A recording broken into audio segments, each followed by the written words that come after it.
welcome everybody to another week of nutrition.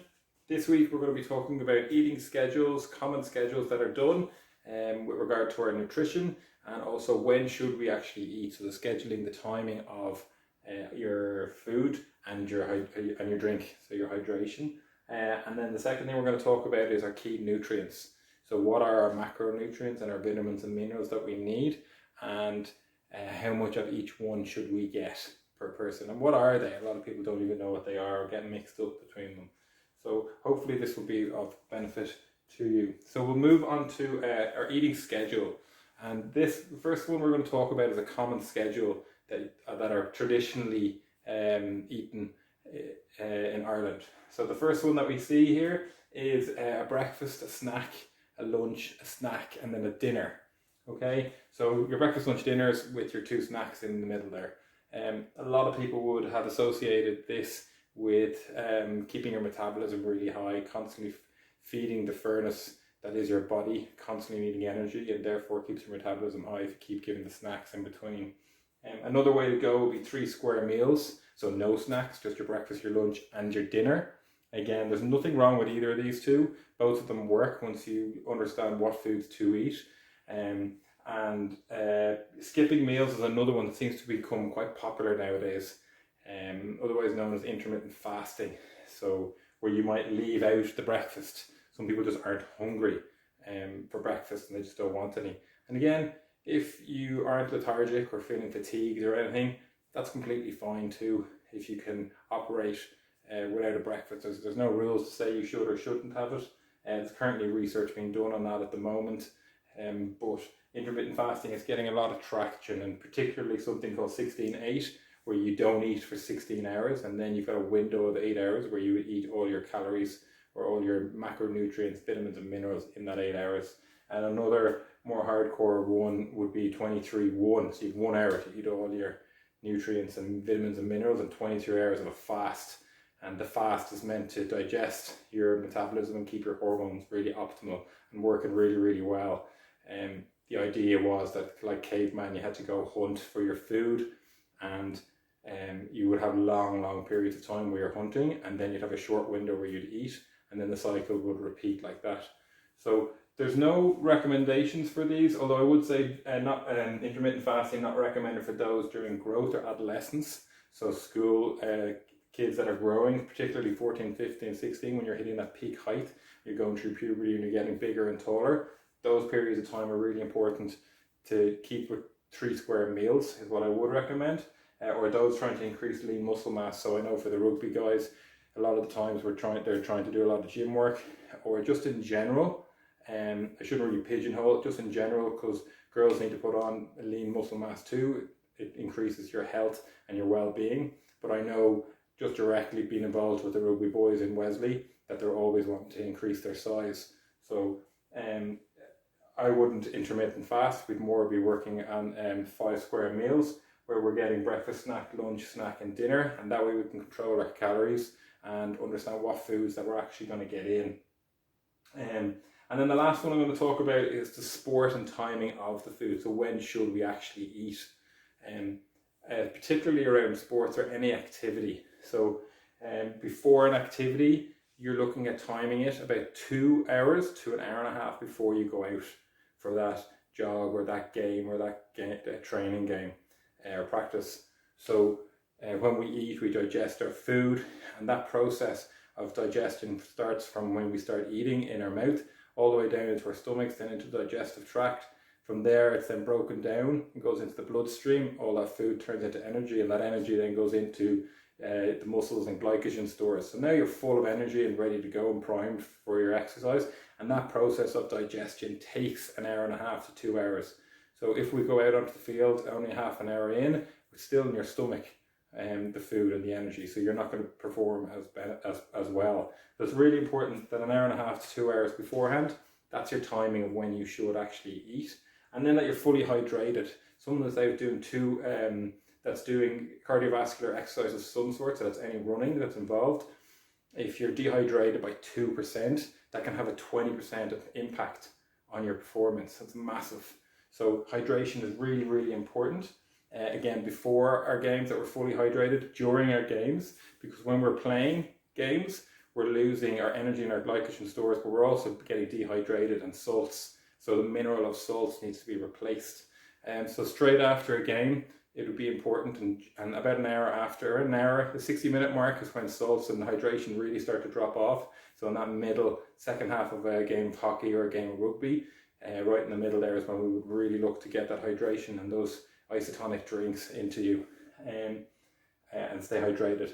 And then after a training session or a practice, that'll be the timing when you should focus on getting your food back into you to rehydrate and fill the muscles back with glycogen stores. So you're looking at some sort of a carbohydrate. They talk about a window of 15 minutes where you're getting that carbohydrate, but also that protein source, because during a game or during a training session or a weight session, you're strained and torn your muscles, not ligaments, and it's important to repair those muscles as quickly as we can. So our protein source, but then to digest it and for the muscles to actually absorb it, we need the carbohydrate. So that's why protein shakes are very, very popular at the moment, but I don't actually recommend them. So if we're just having a sandwich, so you've got your carbohydrate will be the sandwich, and then maybe a chicken breast in there, that will do the job just as well. Okay, so that's second slide. Third slide, we're actually going to talk about some of our macronutrients. So first one that we're going to talk about is proteins. And this is the building block of all muscles, of all tissues, and includes your bones, your muscles, your brains, your organs, and your tissue. Its role is to keep the body strong, but constantly repairing it every day. So we're constantly breaking down our muscle tissue, whether just sitting there or playing games, and its role is to repair those muscles. It supports growth and development of both your brain and all those organs and muscles. So really, really important nutrient. Meals are designed for recovery and repair by focusing on protein of animals or vegetables. So anything that grows has a protein. So that means all vegetables have protein in them, but they don't all have all the amino acids that are required. So that's why a red steak would have all the amino acids built in. So a nice piece of red steak or a chicken breast is really, really good. But I definitely think that we should incorporate vegetable proteins in our diet, because they have other things that the meat doesn't have. So how much you should have of that protein dictates really on your level of activity. So multiplying the level of activity by your kgs in body weight will dictate personally how much you should get. So if you're not active, you should multiply your body weight in kgs by 1.2. If you are active, you're multiplying your body weight in kgs by 1.5. And then if you are active, 1.8 multiplied by your kgs in body weight. So if we had somebody that's 80 kgs, multiply that by 1.8, and we come out with 144 grams. And that's of protein. So that's how many grams of protein that person needs. And we'll discuss later on what types of proteins you can get. But if we had 144 grams, if we split that over 3 meals, you're looking at 48 grams per meal. So if we were just sticking on our traditional breakfast, lunch, dinner, we should be looking to get 48 grams at each of those meals. And when we design a meal, I would always look for people to start with proteins. So when we're looking at our breakfast, our lunches, and our dinners, start with your protein first, and then build the rest of the meal, the rest of the foods around those. It's one of the most important macronutrients. So the next one we'll talk about is carbohydrates. And this is the main source of fuel and energy for the body. Many energy sources used during sports and fitness. The main energy source that's used for sports and fitness. So just the process of going, it's the fuel that you put in your car, it's the fuel that we put in us to get us actually going during exercise. It provides both soluble and insoluble fiber. That's really, really good for our gut health, which I spoke about in one of the last videos. Editing portion sizes is key to weight loss and also performance and goals. So the goals would be the really, really important point that I'd make on that one. So understanding how much of carbohydrates we eat is dictated to by the goal that we have. So if we need to have a big game or a big training session, or we know we've got a big day of study and we need a lot of that bit more carbohydrate to create more energy and sustain us for the day. Whilst if we're doing nothing and just relaxing on the couch, then we mightn't need it as much that day. So understanding when we should and shouldn't eat excess amounts of excess amount of carbohydrates or less amounts of carbohydrates is really, really essential to understanding our weight control and also making sure our sports performance isn't affected or is affected positively. So how much should we have? We're looking at around 7 to 8 grams for very active sports people. So it's 7 grams, multiply again by your body weight. So if we have someone that's 80 kgs multiplied by 70, we got 560 grams, and that's how much carbohydrate they should have. Multiply that by 3 meals, you're looking at 187 grams per meal. So for that breakfast, that lunch, and that dinner, 187 grams per meal on each of those. Now, there's no reason why we can't have less at a breakfast and then make up for it in a lunch and a dinner. That's no problem as well. But overall, for the day, it should still equate to 560 grams. And then if it goes over, so then the body will take in the glycogen, it turns it into glycogen stores, and then we'll save the rest. And if it continuously happens, that's where you might get weight gain. So it's important that we understand not to have too much of it, but its role is really, really important as our energy source. Our next nutrient that we'll talk about is our fats, and it's got a bad rep for years as being something that you don't have, but we need the right kind of fats in our diet. Poly and mono unsaturated fats. Saturated fats are the ones that are really, really bad for us. So the role of fat is the transportation of nutrients around the body, and it's super healthy for joints and also for reducing inflammation. So like inflammation is a really big thing at the moment, where if you're playing sports and you're constantly taking impacts, we want to bring that inflammation of the joints down, or just inflammation generally in your gut health and things like that. And then transporting those nutrients. There's no point in taking all these nutrients in if it actually can't move around. So it's really, really important. It also has fantastic cognitive function. So a lot of nuts and seeds would be really, really good for your cognitive ability. And some vitamins can only be absorbed if we have fat. And vitamins that are included are A, D, E, and K. So if you're taking in any of those supplements but not having fat, you're not really absorbing it in. So you need that fat to get it into the body. And how much of it? Well, we're looking at a thumb size portion of fat, because it's higher in calories, but really, really important. So 9 calories per gram of body weight. So the next one we're looking at is vitamins and minerals, often overlooked, but I think the easiest way to remember vitamins and minerals is the color of the rainbow of foods. So if we're getting the color of the rainbow in our foods, in our vegetables and our meats and all the different areas that you would get your food from, and you're kind of covering all the different vitamins and minerals that you need. And its role is to support functions in the body. So it's like the keys of the car. You can have the car, you can have a Lamborghini, but you can't actually drive it, or it won't perform properly if we don't have enough vitamins and minerals, which is the key of the car in this case. It keeps your immune system strong and healthy, and it protects the body from disease. So we need to be in top shape and healthy. So full spectrum of vitamin and minerals by eating the color of the rainbow, and try including all macro and micronutrients on your plate when designing your meals. So we're not just going to be getting the chicken and broccoli diet, chicken, broccoli and rice diet, which is a traditional bodybuilder kind of thing. We want those purples and we want those greens and reds in your diet, in your fruit, in your vegetables, not just to be pigeonholed on the same thing. I know it's very common now for kids just to eat the same foods over and over again, but it's really, really important that they try and diverse and eat all these different colours for optimal health. So what are they? So if we break it down, these pictures are nice, and the pictures before kind of highlighted what each of them were. So if we look at our proteins first, we're looking at all the different meats that we have here. So we have our chickens and we have our fish, we have our red meats, and all lean, preferably if we can, with minimal amounts of fat, because that would be more saturated fat. We're looking at seafood and fish, really, really good for your high proteins. Eggs, fantastic protein. And then we get into our more vegetable-based proteins, which is your beans, your legumes, chickpeas, lentils, any pulses, those kind of things, sprouts. Nuts and seeds are fantastic for you. Tofu, tempeh, very popular in the vegan world.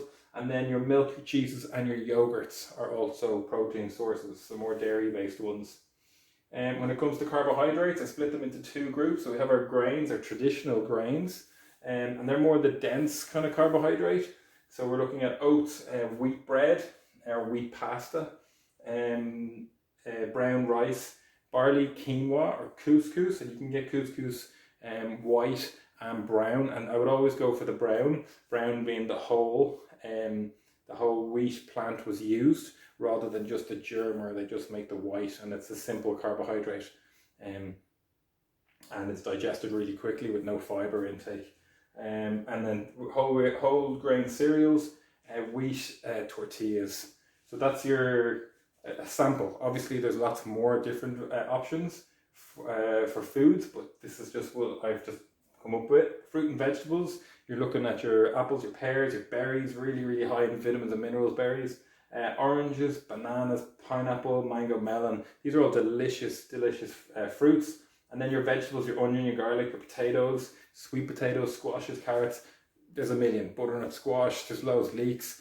The list goes on, but get that colour of the rainbow in there.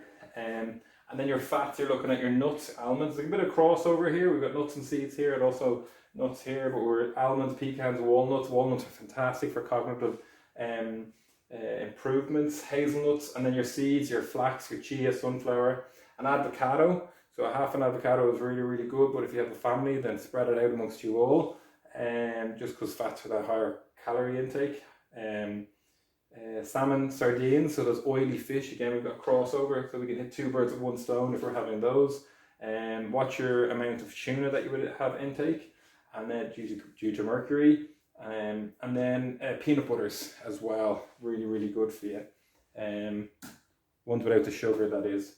So let's have a look at our food selection, okay? So I like this little graph here. Food choices dictate your health. So literally is, you are what you eat.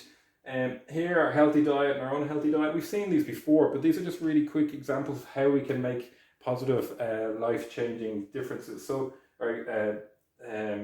if we were to take, say, chips here, so they're going to be fried. So if we have chips and maybe chicken nuggets or a burger that's being cooked out of the packet, so the meat wouldn't be processed, and then the white bread on top of it. So our energy density that we're coming from those foods isn't really great, as opposed to if we were to cut our chips ourselves and roast them in the oven ourselves, with the skins on, so we get that fiber in there, and then maybe put a little salad beside it, or in the burger with a whole wheat bun, and then an organic piece of meat. The same meal is there, but 2 different choices as to how healthy they are. We're looking at processed meats here, and your salamis and your instant bacons, and maybe chicken that's been coated in a batter or something and fried. Drinks, isotonic drinks that are bought, your Gatorades and your Powerades and things like that, really high in sugar. We have to watch on those. And then your ice creams and your general sweets obviously are a no for optimal health, as opposed to our salads and their colour of the rainbow. It just looks healthier, obviously, with the different colours. Or avocados or fruits or vegetables, and then these are the results that you get. So less depression, less cancer risk, less diabetes or heart disease, and potential to living longer due to less stress, more self-acceptance, more energy, and better digestion. Good health is a massive one now for being healthy. Portion sizes is massive, so increased portion sizes is huge now. They just seem to be getting bigger and bigger. I don't know if the plates are getting bigger or what, but what used to be a regular size of pasta is now getting way bigger. So this is what we're doing when we're controlling our calorie intake of our carbohydrates, that pasta. 1, it's a white pasta, not a whole wheat pasta. And 2, the portion size is massive compared to what our actual goal is and what we need. The correlation with obesity levels is increasing because of this, or too little, and we're not getting enough sufficient nutrients requirements. So it's a big issue that maybe you're not eating enough of certain foods, and too much of one, like carbohydrates is massive. Lots of people have it for breakfast, lunch, dinner, snacks, and then they won't eat enough carbohydrate, or they won't eat enough protein, or they wouldn't eat enough fats. So they're really only getting enough of one nutrient, and they're really lacking on the other side. Constantly being tired is a really big issue there, where you're just eating too many carbs and not enough of the other foods. So we have to figure out what is the correct portion size for you. Well, I like this little graph here. Kind of shows you what a portion size of each of the foods are. So for our protein, if we were to open up our hand and we look at our palm, that is the portion size. So roughly a chicken breast, or a piece of fish, or a tin of beans or something like that. So that's your portion size for your pan. A serving of vegetables is a fist, so your fist size. Did you get like a broccoli, a bit of carrot? Is there a butternut squash on the side? Your thumb is your nuts, okay, or your fat. Sorry, your fats, which is nuts or seeds, or an oil, something like that. And then your carbohydrates is a cup. So we're looking at that cup, and it can be slightly mounded. And so that's your pasta. And we saw on that previous slide that spaghetti was probably 4 cups if we split it into quarters, as opposed to 1, and that is a portion. Okay, so how many portions should we get? Well, let's have a look. So for a male getting roughly 2,000 calories, these are just guides. Our goal is to get 8 proteins in a day, 13 carbohydrate proteins, and 9 fat portions. Okay, so we're looking, 8 protein portions. So let's say for breakfast, we have our protein section. I've split our 2 carb and our grains and our veg and fruits, and then our fats. Okay, so for breakfast, we're looking at maybe 2 proteins. This could be Greek yogurt with maybe a couple of nuts and seeds on top. And maybe with a carbohydrate grain, you could add in some blueberries in there, which would be the fruit, and maybe some oranges on top of that. And then maybe a few sprinkles of some oats in there as well, if you wanted to make a porridge. And then your fats would be already ticked off because you put those nuts and seeds in. So our protein and our fats are being ticked off for breakfast. And we're starting the day really, really well there.